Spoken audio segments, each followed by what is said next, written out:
Over the past 8.5 years, I've had the absolute honor of being the CEO and one of the co-founders of Cymatics. And I've had this unique kind of position in the music industry where I've had to manage 30 or 40 music producers, a marketing team, and I've had a lot of experiences really running this company. I've met a lot of artists, producers, and done a lot of really cool stuff. And I wanted to make this video because I think I've learned some stuff the hard way that took me a lot of years of trial and error that I think I can help out newer people who want to get in the music industry. Even if you don't want to run a sample pack company or a plugin company or something like that, I think there's just a lot of stuff I've learned through Cymatics that's like very unique that could help a lot of people out in their careers. The first big lesson that I've learned is that times change very quickly on the internet, and strategies and like the current like meta game of like how to be popular and all that stuff moves very, very quickly. And if you don't adapt, you essentially sometimes won't survive the updates. So when Cymatics first got started, we were like doing some crazy guerrilla marketing in Facebook groups. Back in the day, everybody was spamming check out my SoundCloud, and we saw all these music producer Facebook groups. We're like, wait a minute, what if we grow in these groups and we start giving people free stuff? Instead of everybody just spamming check out my SoundCloud, we noticed that a majority of the people in that group, in those groups, were producers. So we went in there and we said, hey, here's some really, really cool free packs. And that was kind of how we got our start. Then we started doing really well on Facebook fan page. After that, YouTube was kind of hot for a good minute back in the day before it became a lot more competitive than it is. There was a period where Facebook ads was just absolutely gnarly. You can spend like 5 cents and get like some crazy marketing, just even on spending a little bit of money. And times kept changing, Then we had to get really good at Instagram, and Instagram become like the new place that we had to focus. And it just kept jumping from one thing to another. And during that time period, I saw a lot of people who kind of had all their eggs in one basket and weren't really adapting. And certain people went all in on like Facebook fan page, right? They weren't constantly learning the new stuff going on. And when the reach eventually died on Facebook, a lot of those businesses and brands essentially died. Back in the day, there was like big music sharing channels on YouTube, right? They're absolutely dominating. You look at Majestic Casual, Mr. Suicide Sheep, there was like a ton of different channels. I remember to like find good music, like those were it. Those music sharing channels were everything. But the game shifted. Spotify started becoming a big thing.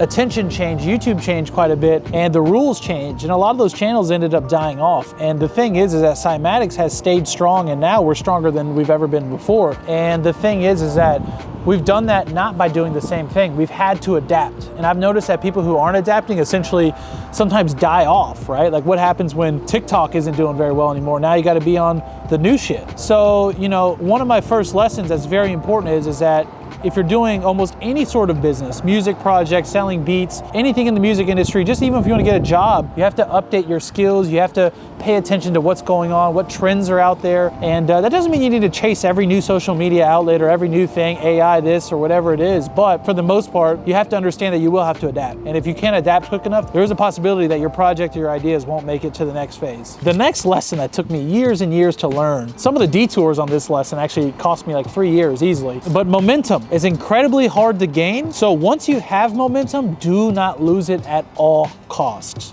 Okay, when we started Cymatics, we started this company with less than $200, and we went from $0 in revenue to doing over $100,000 a month in revenue within 7 months. But to be honest with you, I was a young kid at the time. I was maybe 21 years old-ish, maybe 20, 21. But to be honest with you, that's like giving a little kid a pet tiger to go walk around. Like I had no idea how to run that business, how to manage cash flow, how to manage employees and stuff. And I made a lot of bad choices. And one of the things is that early in the EDM days, I felt we had a crazy amount of momentum, but we actually launched a different website called academy.fm. We thought it'd be cool to do courses and this subscription thing. And we kind of pivoted everything, right? We took all our focus off doing sample packs and presets, which we were known for, and we started doing academy.fm. Well, at the beginning, it was cool because the business was doing, I think about $2 or $3 million right off the rip in recurring revenue, meaning we kept getting a subscription service. Well, the problem was that started to dwindle. It didn't do as hot. It was hard to get new people in. And the reality is that I just abandoned sample packs and preset packs for a while, and that momentum was lost. So Cymatics went back down to the ground. And then I met up with Gary Vee, and I remember he kind of told us about the new wave on Instagram. We kind of got back going with sample packs again. We started running, getting back to our bread and butter. we built up a lot of momentum. And at the time, we started then focusing also, once again, on a couple things, tried to expand to plugins, I would say too early, and made a couple bad choices and lost our momentum again. And now this third time around, I finally learned. I'm like, okay, because it takes like sometimes 2 or 3 years to get that momentum up and running. You know what I'm saying? You gotta make a lot of good choices over a long period of time. You have to plant seeds that aren't gonna sprout right away. But when you get that momentum, don't shift and do some other shit. Keep doubling down on the thing that was making you successful. Try to keep doubling down so you can hold on to that momentum. There's always gonna be a time later to pivot, but I always see these people blowing up with some new things. Even talking to my friend Tumphy, who's been coming over and hanging out, he's blowing up. And he's talking to me like, hey, what should I do? Should I try to do this other thing? I'm not really sure. I think I need to do more of this style of YouTube content. I'm like, bro, you're fucking popping off right now. Keep doing your thing. Keep doubling down. You know what I'm saying? Like right now is not the time to pivot, especially when you got momentum. So my second big key takeaway that if I had to come back is when you have something that's working great, stay focused, stay on it, and don't lose that momentum because it's really hard to get back. And a lot of times when you try to get it back, you can't get it the way you got it the first time. You have to reinvent yourself completely because things just change. Like when I lost that momentum, things weren't the same. Like Facebook ads weren't as good as they used to be. SoundCloud wasn't really a thing anymore. SoundCloud is ass now compared to the way it used to be. And these were all different things we were using for marketing that just didn't work anymore. So imagine you go back to try stuff and things aren't just working. So you have to reinvent yourself completely. And that's why when you got that momentum and that period in time when you're having that success, I would say just really try to quadruple down on it and just respect that momentum and be thankful for the moment, but like really stay focused on it and don't take your eyes off the prize. Tip number 3 is burnout is something that needs to be managed. And it doesn't matter what you're doing. You could be in love with music, but if you have to create songs every single day from 9 to 5, 24/7, you could love playing shows, touring, and everything like that. But if you don't manage how your career progresses, what your workload is, constantly taking on new things, burnout's gonna happen. And that burnout's gonna cause you to get bored. It's gonna cause you to start to lose focus. And that might be something that kind of kills momentum in your career. So one thing I just wanna talk about real quick, because I think it's really important, is burnout is something that needs to be managed. It's simple as that. I see a lot of producers who start touring or they get success, even they're doing the placement thing. And one of the ways that I manage burnout is actually through a team, because I get the pleasure of sometimes working like this, you're watching this on YouTube, I get to work with the YouTube team. Other times I'm working with the DSP engineers and producers to come up with the best plugins. Other times I'm working on demo songs and I'm producing in FL Studio. And honestly, hopping around from all those different areas really helps me not hit burnout. And I think a lot of people have ego in music projects. They feel like they need to do everything. They need to make every single sound. They need to create every song. They need to do all their own marketing, their artwork. But the reality is that as you progress, and this is kind of like a little bit, I would say, of a later stage piece of advice, because at the beginning you're fired up regardless, but later in your career, don't be afraid to pass off some things. Don't be afraid to get an assistant producer helping you out. Don't be afraid to get a marketing person, because once you have great talented people, you're gonna be able to jump around, put in your influence on one little thing, take a step back, and then that person, when you take a step back, is still working on the task that you were working on. So now you're able to kind of have that fresh perspective on things because you're kind of jumping from task to task without kind of having to do that same mundane task. Because I don't care if you love playing piano, but you had to do it every single day, 9 to 5 for years to come, like burnout will happen. So having that luxury of passing things off to other people is how I've kind of kept things fresh and exciting, I would say, at Cymatics. So it's just something that later in your career, you're gonna have to manage. It's very important. And one way to really help you out is later when you start to get bored of whatever task it is, pass it off to somebody else. Now you supervise it, you still stay involved, you're still directing whatever that task is, and then now you get to free up your time to explore new things. It's really important. So the fourth tip I want to talk about is making sure you're learning from other people and not just doing everything by yourself. This is a huge mistake. When I used to go learn something new, I would try to learn it myself, maybe watch some YouTube videos, just grind it out, stare at my computer. But the reality is that there are so many talented people in the music industry. What I've had a lot of success doing is standing on the shoulders of giants. When it comes to producers, I've always surrounded myself with people who are far greater than I am.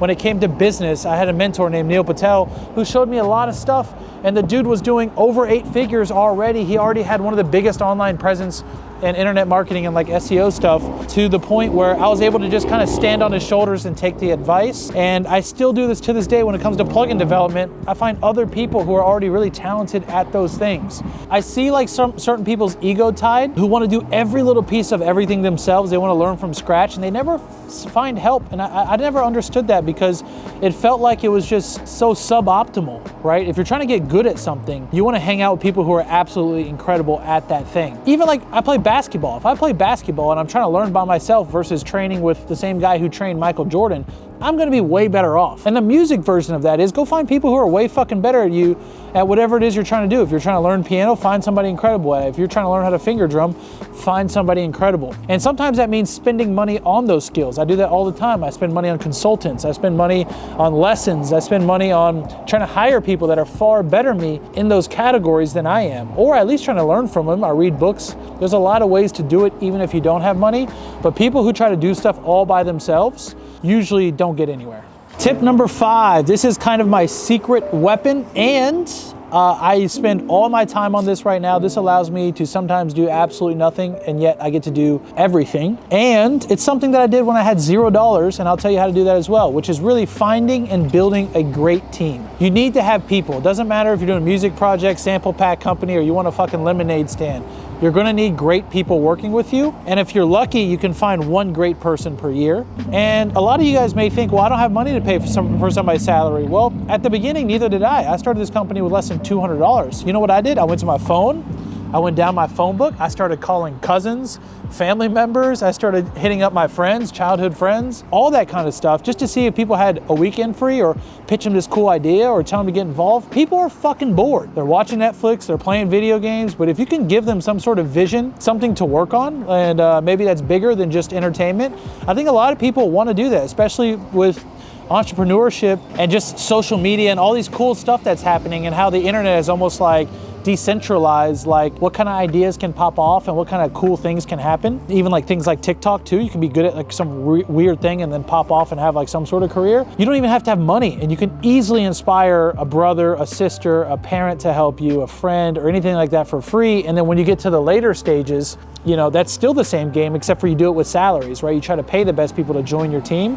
And that right there is amazing, because once again, it takes a humility to understand you can't do everything by yourself. Cymatics works with probably 30 or 40 people in total, probably close to 20 full-timers, as well as a handful of freelancers, depending on if we need vocals, this or that. The quality of those people dictates what I can do. If I don't have a good camera person like Dallas who's filming, I can't do YouTube videos. Or if I don't have a good editor like Tony who's editing this, I can't do YouTube videos. If I don't have good producers, I can't do sample packs. If I don't have good programmers, I can't do plugins. It's like who, not what. I think there's a book about this, but yeah, who is really more important sometimes than what it is you're trying to do is who you have involved. Okay? And that's a really important lesson. Surround yourself with the absolute best people. And like I said, I had a squad of like 5 people coming over to my house for one of my first companies early on. I didn't have any money. I had one of my friends trying to manage my music project back in the day. He was my manager, kind of like my partner. I didn't have any money. I've always found people because I'm not afraid to ask. I'm not afraid to call people on my phone book. And at the end of the day, I know that I'm gonna need help on shit. And so if you can have a cool vision, like maybe you have for the music industry, other people, you know, you don't have to compete with providing for their family or replacing their job. All you gotta do is compete with the 5 hours they dick around on TikTok and Netflix a week, right? Just try to get that. Try to get that with the promise that one day this thing might pop off. Hopefully will pop off for you, and you'll be able to pay them a full-time job. They'll be able to make more money, and then they can quit their other gig. And you're not lying to them, because if you're working your ass off to make that true, then fuck it. I said that to a lot of people, and guess what? There's people that, you know, came on for $400 a week who are making 6 figures right now because they took a bet on that, or actually started for free, to be honest. And even I have some people to this day that are still here from the very early days of Cymatics because they just believed in a vision. And people still today do that kind of thing.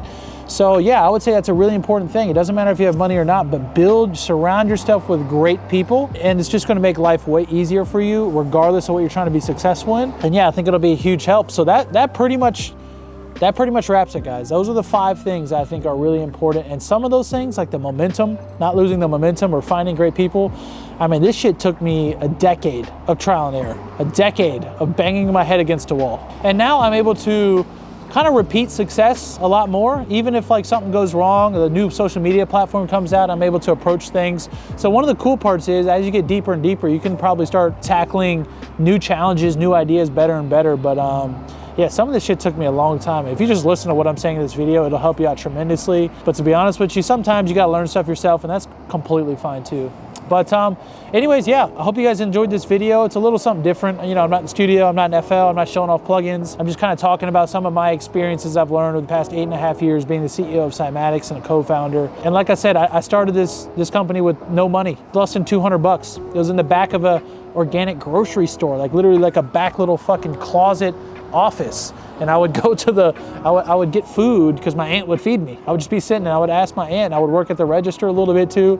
I used to be a sign holder, right? So this thing didn't work because of money. It came really from hustling and taking advantage of a lot of the cool shit you can do on the internet these days. And to be honest, that was 8.5 years ago. Now it's even better. I know a lot more people are chasing it, but the reality is the tools are even greater. So if you can like really put the energy in, I think you could even do crazier stuff than what I did with Cymatics. But anyways, hope you guys enjoyed this video. And if you guys want more stuff like this or have any questions, maybe about where you're at with your career, feel free to leave a comment on this video. And I hope you guys enjoyed this one.